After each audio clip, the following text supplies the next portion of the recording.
Salem's Lot follows an author who, upon returning to his childhood hometown, discovers that the residents are being turned into vampires. This film was directed by Gary Dauberman and it stars Lewis Pullman, Spencer Treat Clark, Alfred Woodard, Mackenzie Lee, Jordan Preston Carter, Bill Camp, and William Sadler. So to give you a brief bit of history on my relationship with the story of Salem's Lot, the book is my favourite book of all time. And the 1979 TV movie by Tobe Hooper is one of my favourite movies of all time. So when this film was announced that it had completed filming in 2021, I was so excited for it. I wasn't ever expecting it to be anywhere near as good as the 1979 TV film, or even close to as good as the book, but I was really excited to see a modern take on it. But then it got delayed, because they had to do reshoots in 2022, and then it was announced that it was getting a release date sometime in September of 2022. Then September 2022 comes around, and it's not being released at all, so it's going to be released in April of 2023. Then March 2023 comes around and it's announced that they have taken Salem's Lot off the calendar entirely, and it wouldn't be an impossibility for David Zaslav, the satanic CEO of Warner Bros., to abolish the film into nothingness, banish it away for a tax write-off, like he did with Coyote vs. Acme. So for the best part of 18 months, there was no word about this film. Stephen King had praised it on Twitter a couple of times, saying he doesn't exactly know why Warner Bros. Are holding it back. Then comes around August 2024, and it's announced that Salem's Lot will be getting a streaming release straight to HBO Max, or Max, whatever it's called now, in October of 2024. And that meant that in October of 2024, in Australia, because we don't have Max, we have Foxtel, it would be being released onto Foxtel and would be skipping theaters entirely. I breathed a huge sigh of relief when I found out that this movie was actually going to see the light of day. It was just like oh, thank God, because I've been following this film for 3 years now, and I'm so happy that it was finally getting released. Still, I definitely had some skepticism towards it due to all of the delays and their decision to not release it in theaters, but I finally checked it out last night, and I'm so happy to say that I really like this film. Salem's Lot is an awesome, old-school vampire bloodbath, and I had a blast with it. So the first of many things I really liked about this film is the fact that it is just a sincere, old-fashioned, spooky horror film. A lot of the film is just caked in fog.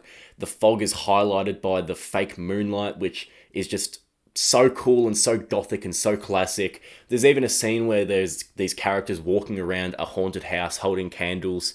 The musical score, it feels like a throwback to, the classic ooh kind of shit. And it really, really recaptures a kind of bygone era of horror films. It recaptures a 1970s setting really well. It just gets everything right, at least as far as I can tell. From the cars, to the clothing, to the houses and the interior design of the houses, to the way there are teachers smoking pipes in a classroom of year fives. The soundtrack as well feels very of that time, and there's a drive-in theatre, which is a main part of the town. It just really relishes in that, again, this is kind of a recurring theme, that kind of bygone era.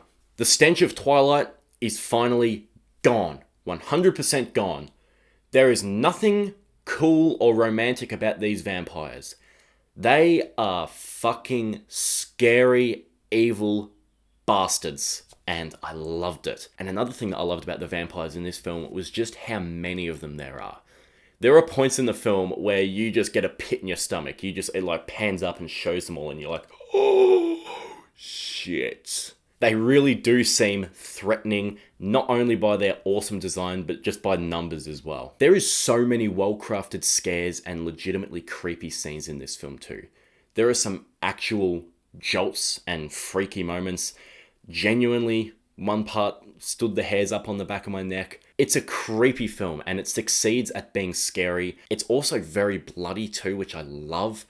And because of that blood and how much carnage there actually is, you really feel like it's not going to hold any bars, and it most certainly does it. No one is safe in this film. And because you have the feeling that no one is safe, and it demonstrates that very early on, you really feel like the stakes are high. Like, you actually feel fear for these characters because you're like, holy shit, that they're fucked. And it's just like the same when I was talking about earlier with all the vampires and how many there are. It really causes that feeling of dread to just be like, oh shit.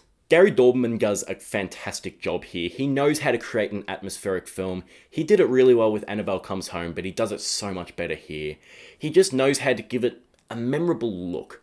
And there's one sequence in particular where it's the Glick boys walking through the forest, and it almost just looks like silhouettes. They're walking through the forest, just these black figures with fog surrounding them, and the trees are all dark, and it's memorable, it's interesting, he has a good eye for this kind of stuff. And there was a lot of things that happened in Annabelle Comes Home where it is quite visually ambitious, and he definitely carries that over here, which I really appreciate. For Stephen King whores like me, there is so many cool little Easter eggs here.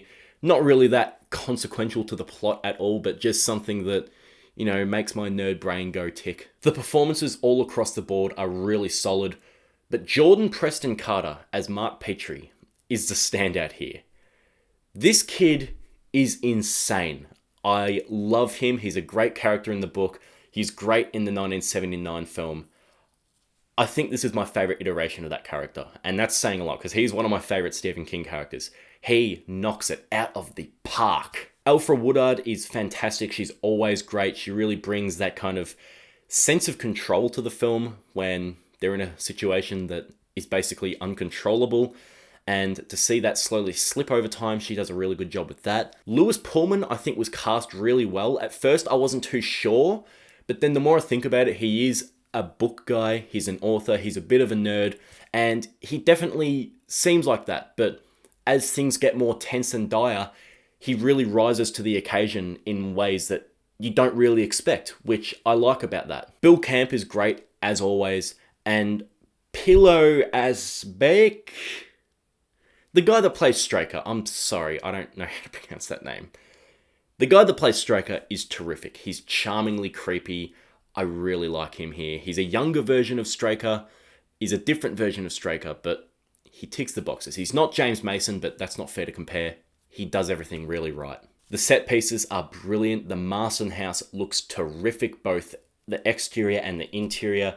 Really, really good shit. I love how they've framed it so you can always see the house from anywhere in the town, just sitting on the top of the hill, just looming over. And the third act of this film, which I won't mention anything about, has some of the best uses of location that I have seen all year. It is so creative. It uses the sets brilliantly in ways that you don't expect, but it's just like, oh my god, that's so cool, that's so creative. It creates a really fun, thrilling final showdown that I absolutely loved. And finally, this is just such an enjoyable, spooky bloodbath of a vampire film.